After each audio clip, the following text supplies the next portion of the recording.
Yes, mensen, het your boy van die in die huis. Ik wil vir julle sê, hier is 'n lekker swag juice, swag. I got swag juice in die huis, sê julle. Dan het ek die Bondi Bar, is 'n lekker combo. Julle kan comment en vra wat is die prys en dan kan ek vir julle uitsort.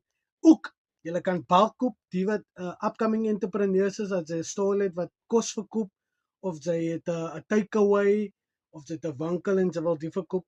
You get free marketing. Also, that is once per week. So julle stuur vir my die video of julle stuur vir my die fotos van die swag coldering wat daar in julle winkel is. Ek post dit op my social media en op die swag page. En ja, mense, kry vir jou 'n swag en laat hy val waar hy wil. Yeah, boy, yes. En kry vir jou ook sommer 'n lekker Bondi Bar. Dan wil ek ook vir julle sê die drinkers is ons festive. Die probeer lekker met die vodka en met die gin.